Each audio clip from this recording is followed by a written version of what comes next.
The dust followed her longer than she expected. It clung to the hem of her worn dress, settled into the creases of her boots, and rose behind the rattling bus like a final warning as it pulled away and left her standing alone.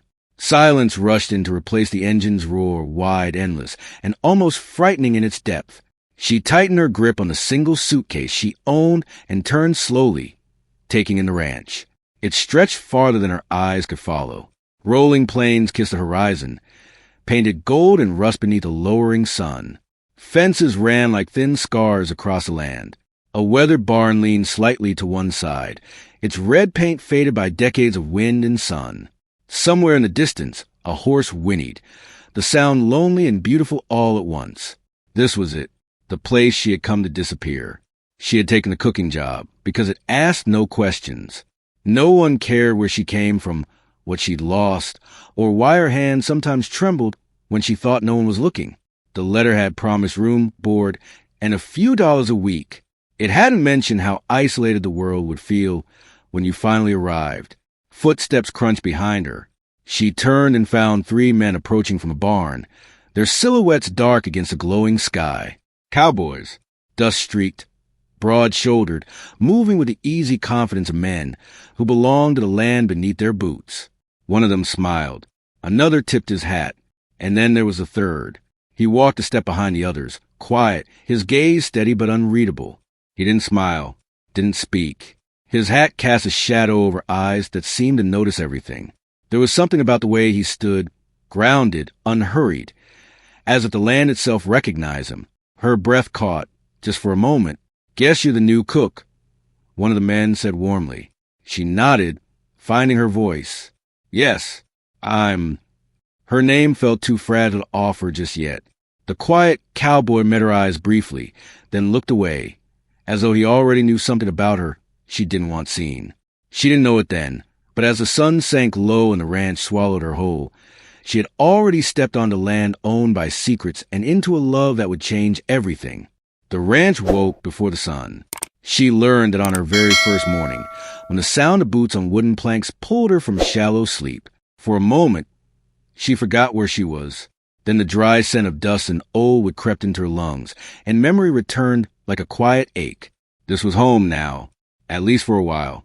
She dressed quickly and stepped into the kitchen, the space dim and cool, lit only by the faint gray of dawn creeping through the window. The stove waited like an old companion. She set water to boil, her movements careful, almost reverent, as if she didn't want to disturb the stillness. By the time the sun broke over the plains, the smell of coffee filled the room. The cowboys came in one by one, faces tired, voices low. They filled the space with easy laughter and the scrape of chairs, grateful for warmth and food. She served plates, poured coffee, listened more than she spoke. No one pressed her with questions. It felt like an unspoken kindness. Then he came in. The quiet cowboy moved through the doorway like he belonged to it, hat in hand. Sleeves rolled just enough to reveal forearms marked by sun and work. He nodded to her, not quite a greeting, not quite indifference, just acknowledgement. "Morning," she offered softly. "Morning," he replied, his voice low and steady, like something rooted deep. He took his plate to the far end of the table. No one teased him. No one interrupted him. Without realizing why, she noticed that the others seemed to glance his way before making decisions. Where to sit, when to leave, even when the meal was finished. It struck her as odd, but she brushed the thought aside. Days fell into rhythm. She cooked, cleaned, learned the creaks of the floor and the moods of the stove. The ranch revealed itself slowly. Sun-bleached fences, a windmill that groaned like its stories to tell, horses that watched her with calm, knowing eyes. And always, there were the small things. She found a loose step in the kitchen fixed overnight, though she hadn't asked anyone. A sack of flour appeared closer to the counter, easier for her to lift. When she burned her finger one afternoon, a clean cloth and a tin of sal were set quietly beside her, with no name attached. But she knew. Sometimes she caught him watching her from the yard, not openly, never boldly, just a glance, quickly turned away when she noticed. When their eyes met, the air shifted, charged with something unspoken. At night, lying on her narrow bed, she wondered about him. He didn't flirt, didn't linger unnecessarily. Yet his presence followed her like a shadow, steady, protective, impossible to ignore. She told herself it was nothing, just proximity, just loneliness. And yet, he watched her laugh with the others. He listened when she spoke, really listened as though every word mattered. More than once, she caught herself imagining what it would be like if he ever stayed long enough to talk. He, meanwhile, stood outside beneath the stars some nights, staring across land that stretched endlessly in every direction. He told himself to keep his distance. Told himself she was safer not knowing who he was. Told himself that wanting her was already a dangerous thing. Inside the ranch house, she fell asleep believing she had found a quiet place to rest. Neither of them realized yet that the silence between them was already full of love, waiting to be spoken. If there was a language the ranch spoke best, it was silence. She learned to hear it in the early mornings when the plains were washed pale with light, and the world seemed to hold its breath. It wrapped around her while she stood on the porch with a cup of coffee warming her hands, watching the men saddle horses in the distance. He was always there, not close enough to intrude, not far enough to disappear. Sometimes he'd join her without a word, leaning against a railing beside her. They didn't speak at first. They didn't need to. The quiet between them felt deliberate, almost sacred, as if words might ruin it. "You ever get tired of all this space?" she asked once, surprising herself. He took his time answering, eyes fixed on the horizon. "No," he said finally. "Space gives you room to breathe." She nodded, understanding more than she wanted to admit. Days grew warmer. Her hands grew rougher. The ranch stopped feeling like borrowed ground and began to feel dangerously like belonging. Their connection unfolded in fragments. A look held a second too long when she handed him a plate, his hand brushing hers when he reached for the coffee pot. The way he always positioned himself between her and whatever felt uncertain. A restless horse, a heated argument, a stranger riding up unexpected. Once, she slipped on the worn steps outside the kitchen. She hadn't even had time to gasp before his hands were there, steady and firm, catching her like he'd been watching the whole time. "You all right?" he asked, voice low. She nodded, but her heart raced for reasons that had nothing to do with the fall. "Thank you," she murmured. His jaw tightened, as if there was more he wanted to say. Instead, he let go and stepped back, restoring the careful distance he seemed to guard so fiercely. At night, she lay awake replaying their small moments, wondering how something so restrained could feel so intense. She told herself it was foolish. She didn't know his past, didn't even know what he wanted from life. And he watched her from afar, fighting battles she couldn't see. He noticed the way she sometimes grew quiet, staring into nothing like she was remembering something that hurt. He wanted to ask, wanted to offer comfort, but he knew his name, his real name, carried weight. He knew the truth about him could tip everything they were building into something fragile and broken. So he stayed silent. One evening, a storm rolled in fast, the sky darkening without warning.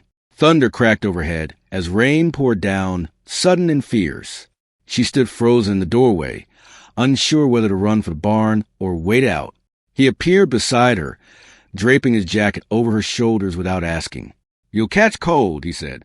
The jacket was warm, smelled faintly of leather and sun. Her fingers curled into it instinctively. They stood there together as rain soaked the land, the world reduced to sound and shadow. Lightning lit his face for a brief instant, revealing something raw in his eyes. Longing, restraint, and fear tangled together. She felt it then. This wasn't passing. This wasn't harmless. When the storm passed, neither of them moved right away. "I'm glad you came here," he said quietly, as if confessing something dangerous. Her breath caught. "So am I?" It wasn't a promise. It wasn't a declaration.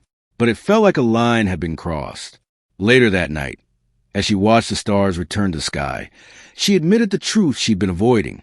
She was falling for a man she barely knew. And somewhere on the ranch, he stared out across land that belonged to him, knowing the longer he waited to tell her the truth, the more it was going to hurt when she found out. The first thing she noticed was how often people deferred to him.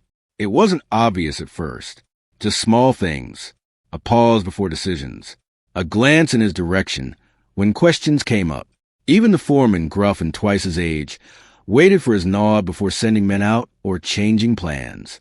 She told herself it meant nothing. Still, the unease grew. One afternoon, she overheard voices drifting in from the office while she was wiping down the counters. Papers rustled. Numbers were spoken in low tones. Her name came up once, followed by a quiet reply she couldn't hear. When she leaned closer, the door opened suddenly. He stood there, surprise flickering across his face before it was replaced by something carefully neutral. "Didn't mean to listen," she said quickly, heat rising in her cheeks. "It's all right," he replied, but his eyes searched her face, as if gauging what she might have heard or understood. That night, she replayed the moment over and over, unease settling deep in her chest. The distance between them changed after that. He still helped, still watched out for her, but something in him pulled back, tightened, like a door closing quietly. Conversations grew shorter, silences heavier. She blamed herself. Maybe she'd imagined the connection. Maybe he'd grown tired of her presence, of the way she lingered a little too long, hoped a little too hard. The thought stirred an old, familiar ache. The fear of being unwanted once someone saw her too clearly. One evening, she finally spoke. "Did I do something wrong?" They stood near the fence line, the sun dipping low, painting the sky in bruised purples and golds. He didn't answer right away. "No," he said at last. "You didn't." His voice was steady, but his hands were clenched at his sides. "Then why does it feel like you're leaving?" she asked softly. The question struck deeper than she meant it to. He looked at her then, really looked at her, and she saw the struggle in his eyes. Words hovered on his tongue, heavy and dangerous. "I don't want to hurt you," he said. Her heart sank. She'd heard that before. "I'm not fragile," she replied, though part of her felt exactly that. He shook his head slowly. "You are more than you know."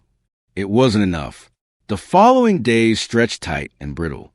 She noticed things she hadn't before. How he carried keys that unlocked every door, how paperwork bore his signature, how strangers who rode in treated him with quiet respect. The realization didn't come all at once. It crept in. Late one night, she passed the office and saw the lamplight glowing. Curiosity tugged at her. Inside, she glimpsed maps spread across the desk, legal documents stamped and signed. His name was there, over and over. Her breath caught. Ownership papers, land deeds, the ranch, all of it. The truth landed heavy and sharp. He wasn't just a cowboy. He wasn't just another man trying to get by. He owned everything. She stepped back, heart pounding, not with awe but with hurt. Every quiet kindness, every shared silence, every moment she thought was honest. Had it all been shaped by a secret? By the time she turned away, tears blurred her vision. And somewhere behind her, he felt the shift in the air, the moment when the silence he clung to finally became the thing that would cost him everything. She didn't sleep. Dawn found her sitting at the small kitchen table, hands wrapped around a mug gone cold, eyes fixed on nothing. The ranch felt different now, larger somehow, heavier, like the land itself had shifted beneath her feet. He found her there. He hesitated in the doorway, taking in the strain on her face, the way she held herself too tightly. He knew before she spoke. Some instinct, sharpened by years of reading weather and men, told him the truth had finally reached her. "You saw the papers," he said quietly. She looked up then, and the hurt in her eyes cut deeper than any accusation. "Yes." The word was simple. The moment was not. "So all this time," her voice wavered, but she steadied it. "You let me believe you were just like the rest of them." "I never meant to lie to you," he said, stepping closer. "But you did," she replied, standing now, every day. Silence pressing around them, thick and unforgiving. "Why?" she asked.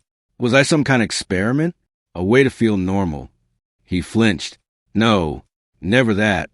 "Then what?" Her hands trembled despite her effort to stay calm.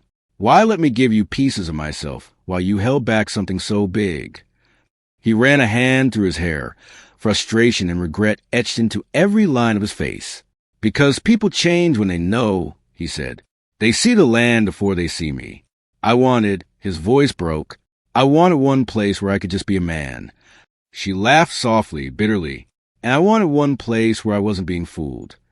The words hung between them. I fell in love with you before I ever planned to, he continued, voice low, raw. And once I did, the truth became heavier. I kept thinking, tomorrow, I'll tell her tomorrow. Her chest ached at the confession. Love. The word echoed painfully. You should have trusted me, she whispered. I know, he said, and I'll live with that mistake for the rest of my life. Tears finally slipped free, but she didn't bother wiping them away. All those moments, she said, I keep wondering which ones were real. All of them, he said without hesitation. Every look, every silence, every feeling. The only lie was my name on those papers. She studied his face, searching for cracks, for falsehood. She found only remorse. I didn't come here to be small, she said. I came here to start over. He nodded slowly. And I never wanted to make you feel less than equal. They stood there, hearts exposed, the air between them trembling with everything unsaid. Finally, she stepped back. I need time, she said, to decide if I can trust you again. He swallowed hard. I'll give you all the time you need. As she walked away, the distance between them felt wider than the plains outside. For the first time in his life, owning everything meant nothing at all. Time moved differently after that. The days didn't rush past anymore. They unfolded slowly, carefully, like something fragile being handled with care. She kept to her routines, cooking, cleaning, walking the fence lines in the evenings. But the ranch no longer felt like a place she was hiding in. It felt like a place that was waiting. He kept his distance, just as he'd promised. Not out of pride, out of respect. When they crossed paths, he met her eyes openly now, without secrets weighing them down. When decisions were made, he no longer hid behind silence. The truth of who he was rested plainly between them, no longer a shadow. One evening, she found him repairing a section of fence near the far pasture. The sky was soft with dusk, the kind that painted everything in forgiveness. You don't have to do that yourself, she said gently. He smiled, a real one this time, unguarded. Some things are better done with your own hands. She nodded, understanding the meaning beneath the words. They walked together after that, not close, not far, the space between them filled with possibility instead of pain. Crickets sang. Horses shifted in the distance. The land breathed around them, patient and vast. I stayed, she said finally. He stopped walking, careful not to assume anything. I noticed. I stayed because you didn't chase me, she continued. You let me choose. His voice was quiet. I wanted you to stay because you wanted to, not because of anything I own. She turned to face him, the weight in her chest easing at last. I don't need promises, she said. I need honesty. You have it, he replied without hesitation. All of it, always. The stars began to appear one by one, like witnesses. She reached for his hand, not in desperation, but in certainty. He took it carefully, as though holding something precious. I didn't just find work here, she said softly. I found a place where I matter. He squeezed her hand, emotion thick in his throat. You've mattered from the moment you stepped off that bus. They stood there beneath the open sky, the land stretching endlessly around them, no longer a barrier, no longer a secret, but a shared horizon. For the first time, the ranch felt whole, and so did they.